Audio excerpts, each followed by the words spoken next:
¿Cuál es el rol principal de las organizaciones civiles? ¿Qué rol toma el Estado en un sistema de cuidados? ¿Qué cambios culturales debemos implementar como sociedad en los cuidados? Hoy conversamos con Alma Collin, coordinadora de políticas y presupuestos para la igualdad y el desarrollo sustentable en la Organización Civil Mexicana Equidad de Género, Ciudadanía, Trabajo y Familia. Bienvenidas y bienvenidos al episodio número 9 de la segunda temporada de Moreland Talks, el podcast de Moreland Studios. La humanidad desea conquistar el espacio y explorar nuevos mundos. Pero antes, hay más de una misión por cumplir con la Tierra. Moreland Talks Podcast. Una travesía por el espacio de las soluciones transformadoras que este mundo también necesita. Conducido por nuestro piloto, Roy Flores. No hay sociedad ni economía que pueda existir sin actividades que aseguren la vida y la supervivencia. La alimentación o el cuidado de los hijos, las hijas y familiares en general son algunas de estas labores asociadas al sostén de la misma. Hablamos de la vida.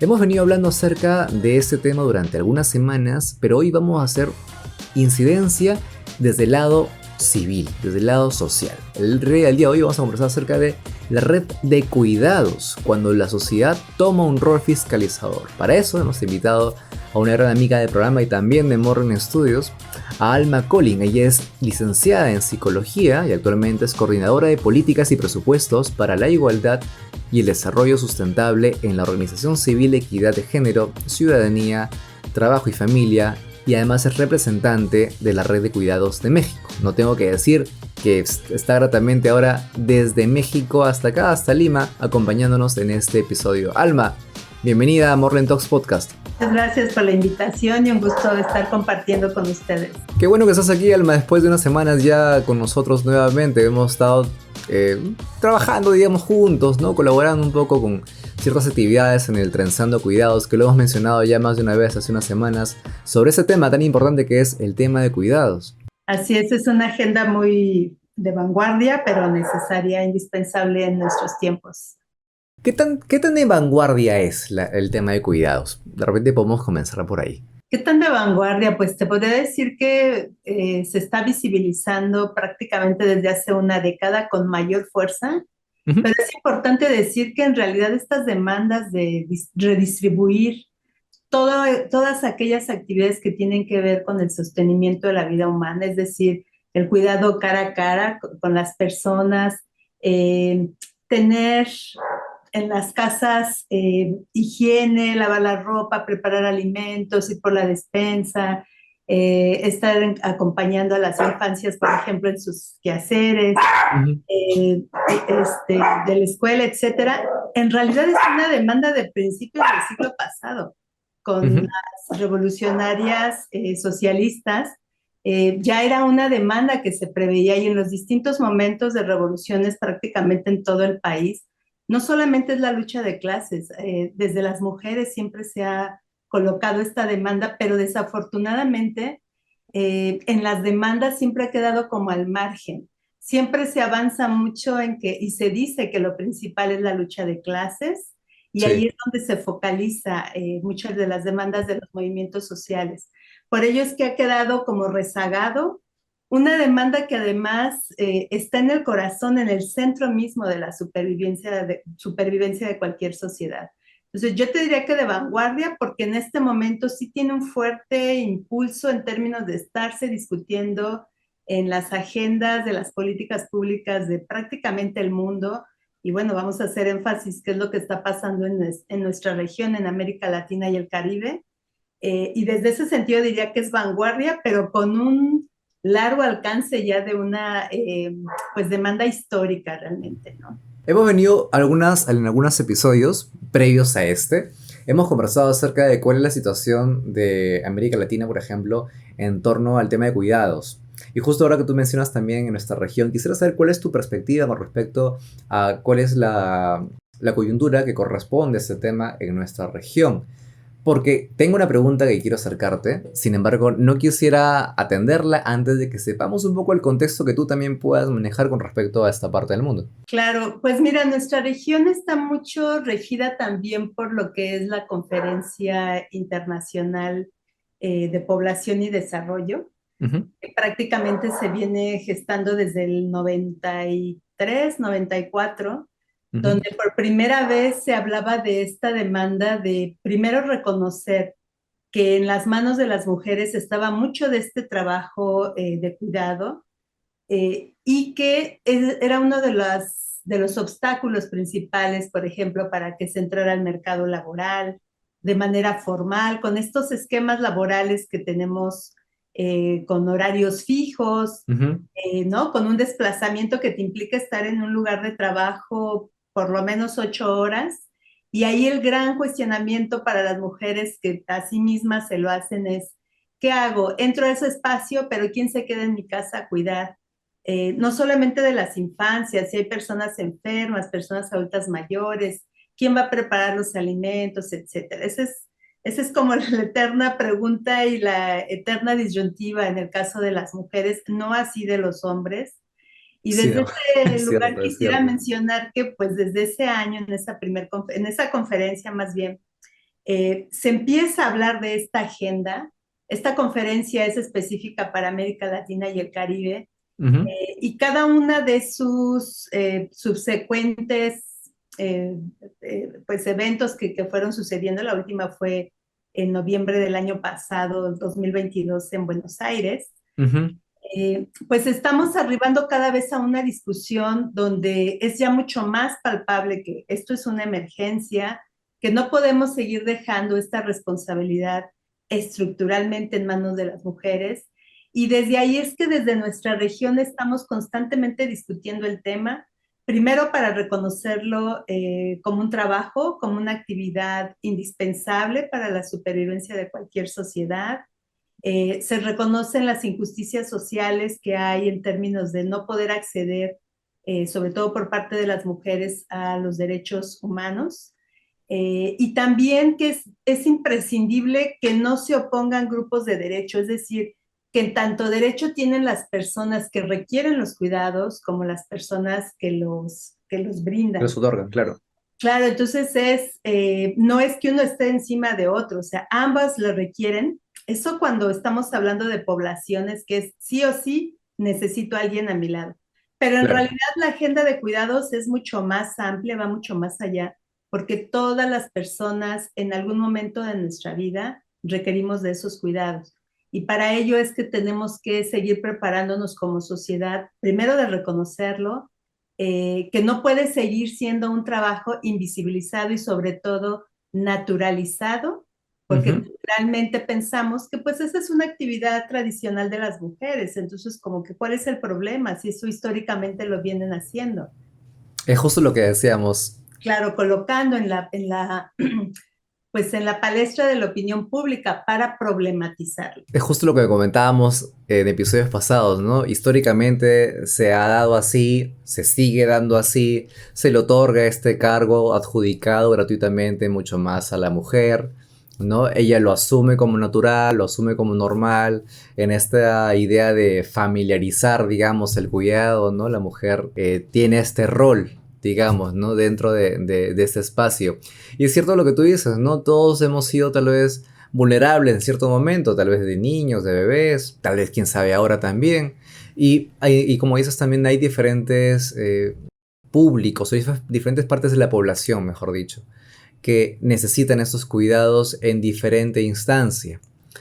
Te iba a preguntar qué tipo de políticas tal vez serían necesarias en el diseño del sistema de cuidados, pero ya que me mencionas sobre lo que han estado haciendo, creo que por ahí más o menos se me aclara un poco el panorama con respecto a cuáles son los abordajes que han tenido paulatinamente para que esto empiece a tomar forma.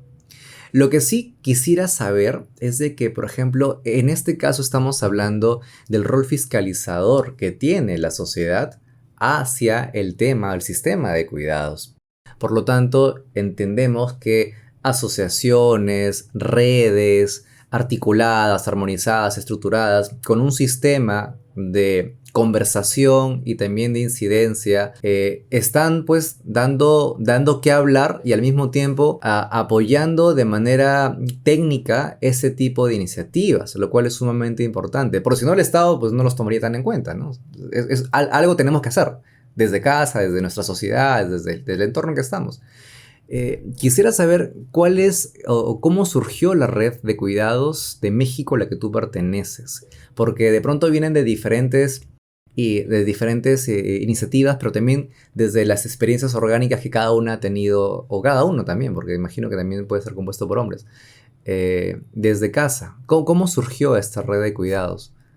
Bueno, pues decir que la red de cuidados en México en realidad obedece al encuentro de un trabajo previo que ya se venía haciendo desde distintos sectores de la sociedad civil.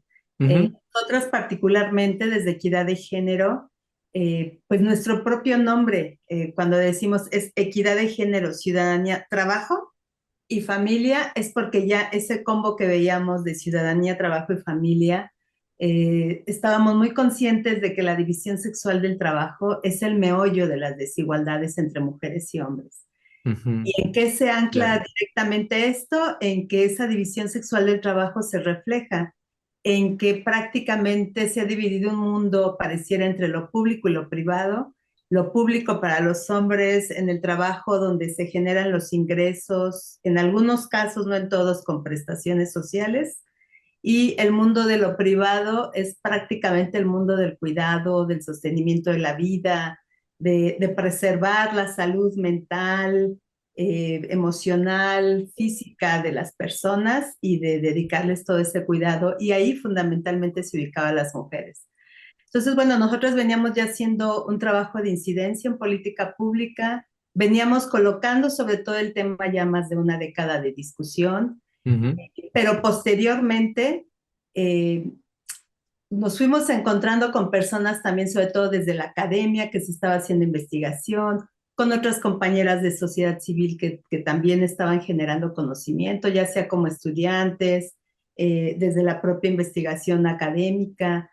Y algo muy interesante es que también nos encontramos con colectivas de mujeres que estaban cuidando sobre todo a personas con discapacidad y por lo tanto eran protagonistas de uno de los principales grupos que requieren cuidados indispensables, ¿no? sí. Personas con discapacidad, pero también nos encontramos con líderes de opinión que estaban también trabajando sobre el tema. Entonces, fue iniciativa de algunas compañeras que fundaron la red donde decían, necesitamos un espacio de encuentro, de discusión, porque hasta el momento parecieran como pues experiencias aisladas, ¿no? Ujú.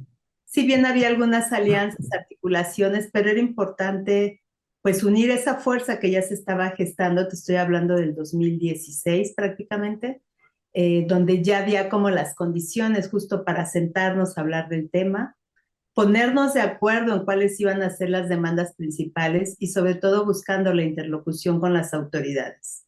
Eso es algo fundamentalmente que nos interesaba mucho. De no todas, también es importante decir que no todas traemos la misma mirada. No es que la problemática, sobre todo, ni cómo la concibamos, ni cómo la queramos abordar, significa que aunque estemos unidas en esa red, no es una propuesta homologada.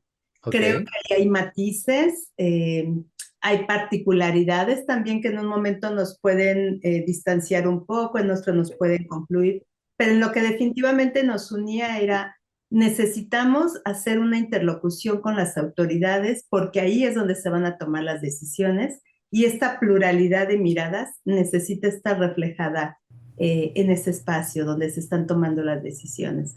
Pero es interesante, ¿no? El hecho de que exista una pluralidad de miradas, como comentas, y que también existen esos matices, porque si es que vamos a pensar todos iguales, no exactamente iguales, pues no necesitaríamos a tantos, ¿no? Solamente necesitaríamos a uno. Entonces, esta perspectiva es que no todos podemos ver y que otros abordan, creo que se complementan finalmente, y si no se complementan, pues de pronto nos refuerzan o amerita hacer un ejercicio adicional, tal vez, ¿no? De replantear los temas y por ahí abarcar otros puntos o perspectivas que tal vez por separado no, pero en conjunto finalmente después de un ejercicio en común, tal vez sí, ¿no? Entonces creo que eso también puede ir sumando. Dentro de estos objetivos que ustedes tienen, estuvimos averiguando pues que está el desarrollar propuestas, como tú dices, ¿no? Sobre la agenda pública, sobre los cuidados, incidir en políticas de presupuestos públicos, visibilizar también las desigualdades sociales, que es uno de los temas principales. Pero justo cuando me hablabas de esto, de la parte de los imaginarios sociales, de que se ve usualmente, pues, cuando el hombre en esta mirada que aún se tiene clásica del hombre al trabajo o el hombre a la chamba, como decimos aquí en Perú, y la mujer a la casa, en esta frase que alguna vez le hemos trabajado en algún tipo de campaña, eh, que se viene a normalizar bastante, ¿verdad?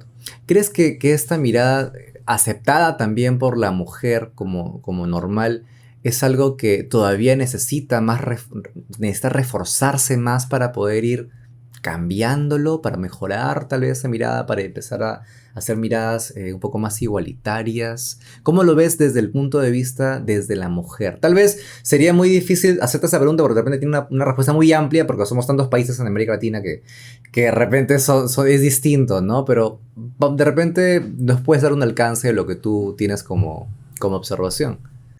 Sí, yo creo que a pesar de toda esa diversidad, que incluso podríamos incluir, yo te diría, al mundo, lo cierto es que la manera estructural como estamos organizados en las Ujú, sociedades es ujú. bajo esta división sexual del trabajo. Ok, Prácticamente en la mayoría de los países prevalece esta organización. Entonces, desde ahí estamos entrando con una mirada estructural. No es circunstancial, creo que eso es algo importante de decirlo. Y por otra parte, claro, sigue prevaleciendo, diríamos, estos estereotipos, ¿no? Lo que mencionabas ahorita, los hombres al trabajo remunerado, las mujeres al trabajo en la casa sin remuneración, invisibilizado también, ¿no? invisibilizado, porque también muchas mujeres están también ya trabajando con ingresos, pero sin embargo no quitan el pie de la casa. Esa es la gran diferencia. Las mujeres han salido también, hemos salido al espacio de lo público, pero los hombres no han tenido esta reciprocidad de también hacerse más responsables o responsables justamente de todo este trabajo de cuidado. ¿Qué requeriríamos? Creo que para mí la palabra clave es, necesitamos que también las mujeres problematicen esa situación, que no se Ajá. mire como natural, como que esto es lo Mm, que a mí me toca, porque generaciones para atrás, pues así me educaron, lo mismo hizo mi abuela, mi bisabuela, etcétera. Necesitamos problematizar y sobre todo analizar que eso tiene impactos directos en nuestro proyecto de vida, no solamente ujú. como sociedad, sino también a nivel colectivo en mi comunidad, pero también en lo individual. El uso del tiempo que se haga para el trabajo de cuidado implica una reducción a mi propio tiempo. Y ahí es donde entra la diversidad. No todas las mujeres tienen las mismas posibilidades. Por ejemplo, hay mujeres que pueden pagar para que otra mujer, por ejemplo, realice ese trabajo de cuidado. Hay Claro. mujeres que lo tienen que hacer ellas. Obviamente aquí la clase social cruza de manera determinante, Ujú. las Sí, edades cruzan de manera determinante porque también. usualmente pues las mujeres más grandes, las mujeres adultas, adultas mayores, son las que se van rezagando. Las nuevas generaciones pueden en algún momento de su vida tener mayores oportunidades y no anclarse en esa dinámica siempre de cuidados, siempre y cuando no se embaracen. Eso es algo fundamental de decir.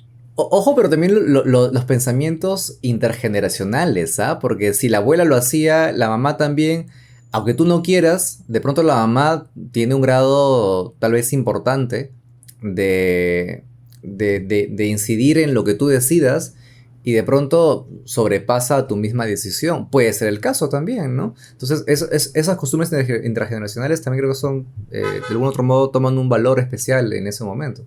Claro, y también tenemos que considerar que no es lo mismo en los espacios rurales a los Sí, pues es espacios cierto. urbanos. Ujú. Sabemos por las estadísticas en toda la región que las mujeres indígenas y aquellas mujeres que viven en zonas rurales son quienes más trabajo de cuidado realizan, en comparación con las mujeres en lo urbano. Es decir, hay una serie de características identitarias que nos van también diferenciando entre mujeres, que profundizan en algunas más estas desigualdades, pero que de manera estructural, te diría, esa problemática sí se sigue instalando en este imaginario social de las mujeres. Es más esta responsabilidad, no así de los hombres. Entonces, desde ese lugar sí requerimos seguir trabajando en que esto se problematice. De ahí que surge mucho el término que seguramente han escuchado de desfamiliarizar, que implica la desnaturalización del trabajo de cuidado que históricamente nos han adjudicado a las mujeres. Yo diría que desde ahí ese es uno de los pilares culturales que tenemos que seguir y los tendremos que seguir trabajando por varias generaciones. Es cierto. Este primer bloque de la conversación se está volviendo un poco extensa en tiempo nada más, pero rica mucho en contenido, porque creo que poco a poco vamos abordando ese tema de manera mucho más, no quiero ser simple, porque no es un tema simple, pero tal vez hay unos puntos en que sí son muy recurrentes y son más fáciles cada vez de poder conversar o entenderlos poco a poco. Te digo mi caso particular, desde que empezamos a trabajar con el tema de cuidados, ahora particularmente en el equipo, cada vez entendemos mucho más el tema porque lo conversamos más y creo que tal vez en este segundo bloque, bajo una pregunta que quiero hacerte, tal vez podamos ir dejándole un mensaje a quienes nos oyen y quienes están ahorita pues en el campo, si es que nos están oyendo del campo, o quienes están, no sé, en el negocio, o quienes están a pie, o quienes están haciendo cualquier actividad, que estén involucradas en ese tema, porque sin ir muy lejos, dentro de mi mismo círculo familiar, en algún momento escuché la frase de no tengo tiempo para mí, no tengo tiempo para hacer nada para mí. Pues entonces hay que buscar un mecanismo que te sea plausible. Sí, pero nadie lo va a hacer mejor que yo. Esa es una frase también muy recurrente que de pronto no solo se limita obviamente a mi esfera familiar en algún momento, sino a muchas familias. Entonces quisiera que abordemos ese tema, pero también cómo es que la sociedad civil, en este caso, bajo las funciones fiscalizadoras que hemos comentado al inicio, pueden hacer que eso empiece a cambiar poco a poco o mejorar o incluir algún tipo de chispazo que nos haga ir despertando poco a poco en esos temas que de pronto, como dices tú, no son tan familiares, pero también al mismo tiempo pueden repercutir de alguna manera en nuestro futuro y presente también. Alma, nos vemos al segundo bloque con esta pregunta. ¿Cómo es que, o cómo crees tú, que el rol principal de las organizaciones civiles puede mejorar ese tipo de temas, pero desde casa? Vamos a abordarlo ahora desde el tema del plano del hogar, si es que es posible. Hice la pregunta en un programa anterior, me dijeron que no era posible, solamente el Estado. Quisiera saber si de pronto tú nos das una mirada que por ahí pueda ayudarnos a abordarlo de manera, siempre como digo yo, desde la mesa, desde la casa. Nos vemos en el segundo bloque aquí en Morland Talks Podcast. ¿Sabes qué tipo de comunicación darle a tu proyecto u organización? En Morland Studios diseñamos estrategias de comunicación, producimos herramientas audiovisuales y musicales, diseño, diagramación y narrativa artística e implementamos metodologías de aprendizaje mediante guías y capacitaciones para todas las regiones del país. Todo dentro del ecosistema de proyectos de desarrollo en educación, salud, medio ambiente, migración y más. Para más información, ingresa a www.morlandstudios.com. Escríbenos a proyectos@morlandstudios.com o contáctanos a nuestro LinkedIn. Búscanos como Morland Studios. Morland Studios. Comunicamos, transformamos. Bien, continuamos aquí en Morland Talks Podcast, el podcast de Morland Studios. Hoy estamos hablando con Alma Collin desde México, quien nos acompaña actualmente, les repito, es coordinadora de políticas y presupuesto para la igualdad y el desarrollo sustentable de la Organización Civil Equidad de Género, Ciudadanía, Trabajo y Familia, y representante sobre todo de la Red de Cuidados en México, para que nos ayude un poco a abordar el tema de la red de cuidados, ¿no? Cuando la sociedad toma un rol fiscalizador. Y te había preguntado, Alma, ¿cómo es que desde casa podemos empezar a abordar esos temas, ya que somos parte de la sociedad civil? Digo, desde casa, pues es interesante. Yo creo que se ha venido dando una discusión, no sé, desde los 60, 70 en nuestra región.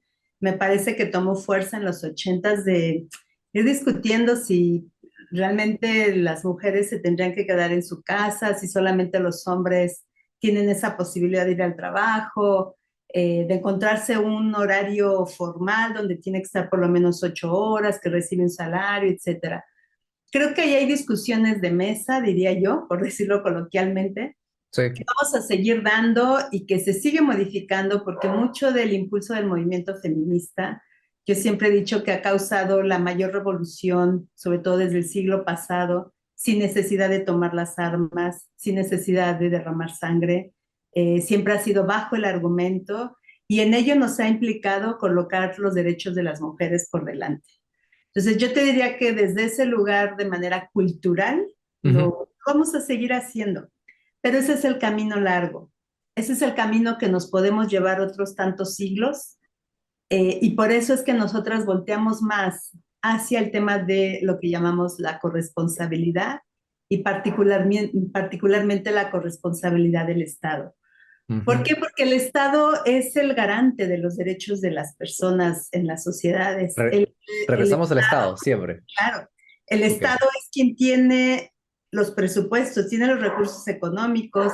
Desde el Estado es que se generan los programas, las políticas públicas bajo las cuales se va a regir una sociedad. Nosotros apostamos por ello, por este camino, que lo consideramos que es más corto, eficiente y que además no va a quedar a libre albedrío de las personas que estén al frente de gobierno. Por eso nos hemos abocado mucho a modificar legislaciones. Te puedo decir que actualmente en México este trabajo doméstico y de cuidado cada vez se reconoce más. Y por ejemplo, en el caso en que hay separaciones del hogar, del matrimonios, de las familias, antes se consideraba que los bienes, las propiedades, pues fundamentalmente a nombre de quién estaban Ujú. y no había prácticamente ahí discusión porque no se reconocía todo aquel trabajo que mientras los hombres iban a trabajar y que con ese recurso fue posible comprar una casa, autos, etcétera, pues prácticamente las mujeres se quedaban sin ningún beneficio cuando había una separación. Actualmente, la legislación reconoce que las mujeres son partícipes también Ujú.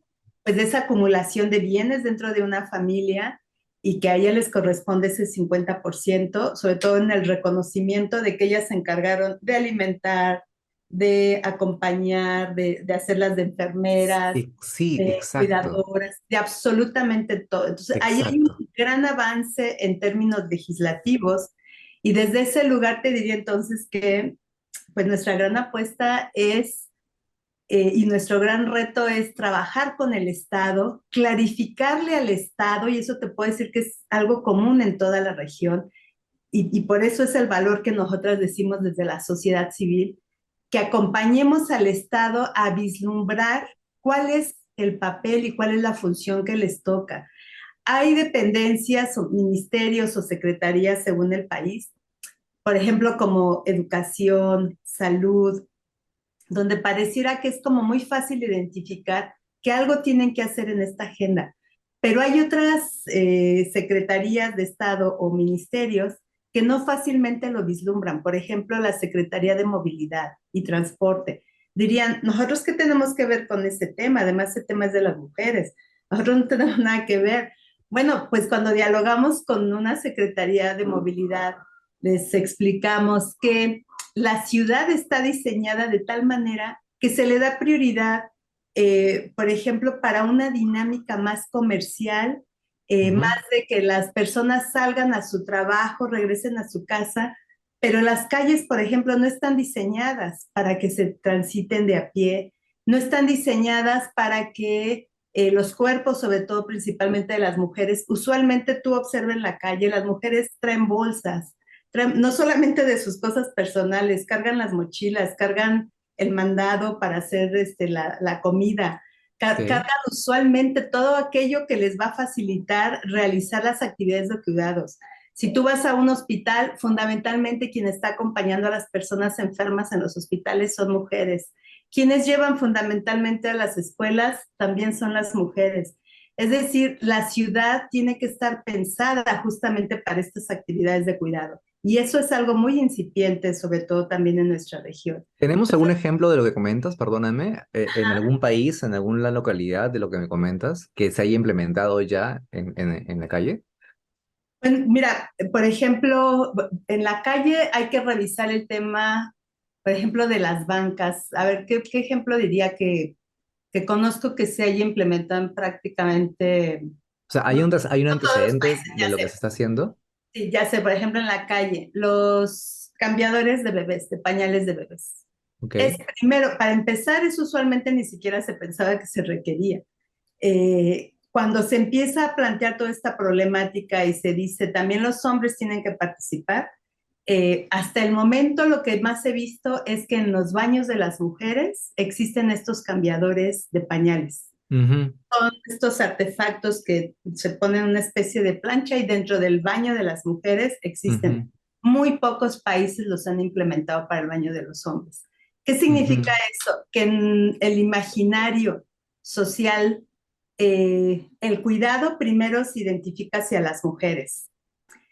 Por lo tanto, es en el baño de las mujeres donde lo requerimos. Todavía hay todo un fantasma de que el cuidado quede en manos de hombres, desde cuestiones de abuso sexual, desde no es muy bien visto, los hombres no lo van a aceptar, etcétera. Pero sabemos también que hay muchos hombres que quieren participar de ello, que se esfuerzan por hacerlo. Es importante decirlo, se esfuerzan por hacerlo, pero mientras no sea una política pública y que esté reconocida en una legislación laboral en cada uno de los países, pues aunque Ujú. ellos tengan mucha voluntad, eh, no fácilmente van a obtener los permisos, ni fácilmente van a poder involucrarse en esas actividades sin ser señalados o sin recibir algún castigo por ausentarse, teniendo como justificación que fueron a atender algo respecto a su familia.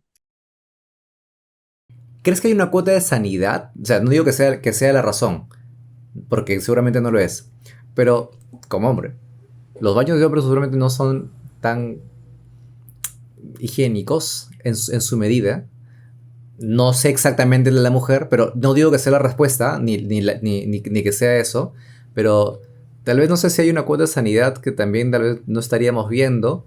Como digo, no es la respuesta, pero posiblemente, y no imagino, puede darse el caso, ¿no? Que se haga el cambio dentro del espacios de hombres. Porque hay hombres que tienen hijos y son solteros, ¿sí? Y están al cuidado de los bebés también, o de otra persona, ¿verdad? Y tal vez entrar al baño de mujeres, en este caso, no sea tan cómodo, pues definitivamente para ellas. O en todo caso, no sé si sería digo, la respuesta, pero tener espacios específicos, no importa el género, o sea, personas que puedan ingresar, que tengan a alguien a cuidado y puedan atenderlo, o sea, no importa el género. ¿No? De pronto eso podría ser, digo, una opción, ¿no? Y tienes mucha razón, o sea, me acabas de abrir un poco esta parte del cerebro porque no me había dado cuenta que es cierto, que en los baños de mujeres sí hay implementaciones para cuidados y cambios de niños, que siempre está en ese aspecto, ¿no? Por ese sitio. Y cuéntame, bien, o sea, ya hemos visto esta parte de qué se puede hacer desde la calle, lo cual me parece súper interesante. Es un tema muy importante que no creo habíamos visto antes de esta mirada, por eso me gusta, creo que en cada episodio vamos aprendiendo una parte más de lo que no hemos mirado en los demás, creo que es súper, nos nutre muchísimo desde este lado. Quería pasar otra pregunta, pero se me quedó también un poco la duda, ¿no? Si nosotros dentro de la sociedad civil queremos alzar nuestra voz, ¿ok? Pero ojo, no conozco de leyes, por último, no sé leer, porque hay los casos, claro, las brechas educativas son muy grandes en muchos países de Latinoamérica, por no decir en todos. Eh, pero tengo un par de ideas que creo pueden ser puestas, pero obviamente no sé plantearlas de manera que puedan ser tal vez aceptadas en una mesa, una secretaría o en cualquier tipo de dependencia, como tú me lo comentas. ¿De qué manera esa sociedad civil puede acercarlo? ¿Articulando con qué? Digamos, nos escucha alguien ahorita y ¿cómo puedo hacer yo para acercar un par de ideas que tengo junto a unas vecinas, junto a alguien que tengo en el edificio, en el mismo barrio? ¿Cómo podría ser? Yo creo que la construcción de la política pública efectivamente cruza no solamente por con quienes vamos a plantearla, tengamos todo el conocimiento. Mm, Yo creo que justamente nos nutrimos de quienes viven la experiencia y eso es lo que nos ha pasado en la red de cuidados. Creo que para nosotros ha sido muy importante, digo, al margen de que cada una traemos, porque aquí sí todo el mundo traemos una experiencia de cuidado, desde la presencia o desde la ausencia. Es decir, que fuimos partícipes de esos cuidados o que alguien nos dio cuidado ujú, o incluso omitieron el cuidado hacia nosotras. Todas las personas en toda la sociedad tienen alguna experiencia al respecto. pero particularmente cuando alguien lo está realizando, como en este caso las colectivas que están cuidando a sus familiares con alguna discapacidad, eso ya nos da otra perspectiva porque ahí viene cruzado el cuerpo por la experiencia. Entonces yo te diría, no importa que no sepan leer, la experiencia nos ha dicho en cualquier movimiento social que la demanda se va construyendo y se va construyendo sobre la necesidad en sí. Un ejemplo que voy a hacer como la continuidad del ejemplo que Ok, empezamos de ok. la calle. Otro ejemplo sería en una familia, ¿cómo resuelven cuando ambas, por ejemplo, pensemos en un matrimonio joven, ¿no? Dos personas jóvenes que se unen, heterosexuales, eh, tienen un bebé y se enfrentan a la disyuntiva, ¿quién de los dos dejamos de trabajar? Porque ¿quién se va a cuidar? ¿Quién se va a quedar a cuidar a ese bebé? Ujú, Supongamos que ese bebé ya tiene un año de vida y ujú, aún así sigue la disyuntiva. Usualmente quien se queda por cuestiones culturales son las mujeres. ujú. Es lo que estamos impulsando desde sociedad civil y por supuesto en articulación con gobierno, que necesitamos ampliar los espacios de infraestructura de cuidado para esto se le llama la primera infancia. En Sí, mi país, en claro. México, cuando hablamos de 0 a 2 años, 11 meses, 2 años más o menos, sí. o sea, vamos a entrar a 3 años, hasta ahí se considera la primera infancia y es la población que mayor demanda de cuidados tiene porque Ujú. una persona en esas edades no sobrevive sin un entorno de cuidados. Alguien tiene que estar a su lado. Entonces, ¿qué pasaba? Por ejemplo, en nuestro país, y te puedo asegurar que es el caso de la mayoría de nuestros países en la región, para la reglamentación de estos espacios de cuidado infantil lo delegan porque así fueron creados específicamente para las mujeres. Se consideraba un apoyo solo para las mujeres, sobre todo que quisieran entrar al mercado laboral. Entonces, incluso entra desde el marco de una prestación social. Y ahí, para que los hombres se puedan acceder a ese tipo de prestación, solo lo hacían en los casos en que fuera viudo, soltero o que tuviera la patria potestad o la guardia y custodia de ese infante. ¿Qué quiere decir? Que un hombre podía acceder a esa prestación social siempre y cuando no hubiera una mujer a su lado. Entonces, lo primero que vamos a ver ahí es que hay un imaginario social que ese programa, desde esa política de cuidado, se gestó pensando en que la responsabilidad es de las mujeres, Claro. no de los hombres. Los hombres Ujú. van solos a trabajar y ahí no se preocupan si hay familiares, etcétera, sobre Claro. todo un infante. Entonces, cuando los hombres empiezan a colocar también esta problemática, que bueno, ¿cómo te diré? En los países se está haciendo legislación ahorita para modificar estas reglas. Y desde ese lugar no importa que los hombres no tengan conocimiento de cuidado, lo que están viviendo en la experiencia es que no saben a dónde llevar, no tienen a dónde llevar a sus hijos e hijas. Desde ese lugar, cuando se cambia esta legislación, por ejemplo en México, y que actualmente también se acepta que los hombres demanden un servicio de cuidado infantil, desde ahí estamos transformando la política pública. Esto te puedo decir, acá está sucediendo con policías, este, con empleados desde diferentes ámbitos sociales, los hombres sin saber mucho del tema, lo que estaban experimentando era el problema. Entonces, cuando esto entra en discusión y con la discusión que ya está de alguna manera dada desde una agenda de política pública, esto se puede articular de una manera mucho más orgánica, más fácil.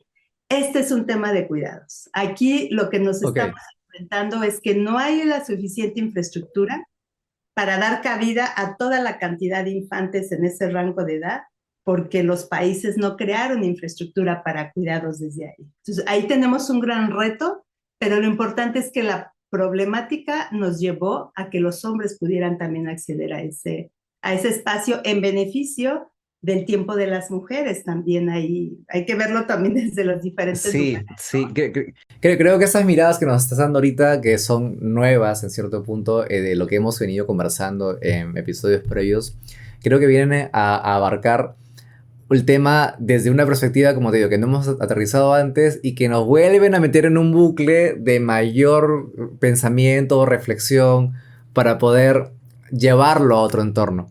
De hecho, estas cooperaciones nos quedan súper chicas, amiga mía, súper, súper pequeñas, porque es un espacio para poder desarrollarlo de manera mucho más amplia. No entendemos por qué son tantos los espacios en diferentes países que se van dando para poder abordar miradas de contextos diversos, que son complementarios en países que son vecinos a nosotros. Mucho por preguntar todavía, me quedo siempre con más preguntas, Alma, pero agradecemos que puedas habernos dado algunos alcances nuevos también en este tema, ¿no? Que es la red de cuidados y cuando la sociedad toma un rol fiscalizador. Y ahora, no solamente fiscalizador, quisiera sumarle a esto que un rol activo y no solamente un rol no quiero ser pasivo por no ser un antónimo, pero un rol en el que sí se ve involucrado de manera más consciente. Y no solamente fiscalizarlo y ver cómo se está haciendo, qué está pasando, ¿no? Pero sino desde un poco más atrás, tal vez, desde el hogar, ¿no? Que ya con empezar a ponerle un poco de reflexión encima de la mesa ya estamos empezando a sumarle un poco esto. Quizá no para nuestra generación, sino tal vez para la que venga o la subsiguiente. Pero algún cambio va a haber como cualquier tipo de iniciativa que se viene haciendo a través de la historia. Alma, agradezco muchísimo tu tiempo con nosotros en haber conversado este tema. No sé si quisieras redondear esto de manera muy resumida. ¿Con qué nos quedamos de repente? Nos quedamos con que tenemos un gran reto, tienes toda la razón. Yo te puedo decir que la complejidad de este tema nos enfrenta nada más y nada menos a la reorganización estructural de nuestra sociedad. No es un tema, es realmente lo que funda nuestra sociedad. Cualquier sociedad, lo que pone en juego aquí es cómo vamos a hacer para sostener la vida en adelante sin cargársela solamente a la mitad de la población. De eso se trata y por eso son cambios estructurales, tienen que ser graduales. Tenemos que ubicar la participación de cada uno de los actores, Estado, iniciativa privada, comunidad, familias, hombres, mujeres. Cada quien tenemos algo que hacer y por eso es tan complejo, porque lo tenemos que abordar pues desde las distintas miradas, desde las distintas responsabilidades, pero quisiera dejar el mensaje de que esto es algo que nos toca a todo mundo desde el lugar donde estamos. Algo podemos y tenemos que hacer al respecto. Por supuesto. Alma, creo que a partir de ahora vamos a cambiar el formato de Morland Talks Podcast y vamos a ponerlo de 1 hora porque nos está quedando súper, súper corto esas charlas. La verdad que siento que nos falta tiempo y espacio para poder sumarlo. Por eso tratamos de cada semana no dejar de publicar un poco los temas que creo que nos atañen a todos. Amiga mía, te mandamos un gran abrazo. De parte del equipo de Morland Talks Podcast, gracias por tu presencia. Espero que estemos nuevamente conversando o nos veamos nuevamente, ¿verdad? En algún evento de estos que nos importan tanto. Por supuesto, y toda nuestra solidaridad a nuestro país, Perú también muy querido para nosotras. Alma Collin, desde la Red de Cuidados de México. Alma, muchísimas gracias por estar con nosotros. Bien, el día de hoy hemos hablado un poco más acerca del tema de cuidados, hemos visto perspectivas diferentes de las que hemos venido ya aterrizando en episodios anteriores. Creo que son complementarias finalmente y nos vamos quedando con ideas generales, ¿verdad? Que el cambio estructural hay que empezar a darlo no solamente desde casa, sino que el Estado tiene un gran punto de respuesta y responsabilidad también para que esas políticas puedan ser implementadas, ya sea mediante temas de concientización que son muy importantes para poder ir cambiando un poco el chip de a pocos, porque no se hace con una sola gran campaña de comunicación, y también que estas políticas vayan abordando los diferentes públicos, ¿no? Las diferentes partes de la sociedad que con tantos matices que tal vez no vemos porque a veces vivimos en una burbuja, ya sea en la sociedad, ya sea en los Andes, ya sea en la Amazonía, en cualquier parte donde estemos, que nos permiten ver que hay diferentes casos que también pueden ser como nosotros en otros lugares y que están relacionados con el contexto en el que viven, que es muy difícil a veces cuando no estamos presentes, o a veces lo vemos en un video de TikTok, yo qué sé, de Instagram, o un video de YouTube o donde estemos, que a veces si no lo vivimos o no estamos ahí es muy difícil poder llegar a tener esa empatía para poder luego generar cierta reflexión. Bien, nos quedamos un poco con lo que Alma nos estaba comentando, creo que es muy valioso lo que nos ha dicho. Recuerden que pueden vernos en YouTube también, para quienes nos escuchan por Spotify, y para quienes nos ven en YouTube, recuerda que puedes caminar a donde quieras, escuchándonos también por Spotify, como mejor te convenga. Estas dos plataformas donde tenemos información complementaria cada semana, cada sábado, no, perdón, cada viernes a las 6 de la tarde. Muchísimas gracias por estar aquí. Nos vemos en el siguiente episodio de Morland Talks Podcast. Mi nombre es Roy Flores. Nos vemos en el siguiente capítulo. Chao. Gracias por unirte a la tripulación de Morland Talks Podcast. Una travesía por el espacio de las soluciones transformadoras que este mundo también necesita. Encuéntranos en Spotify como Morland Talks Podcast. Envíanos tus proyectos a podcast@morlandstudios.com para divulgarlos de forma gratuita en el programa Morland Talks Podcast.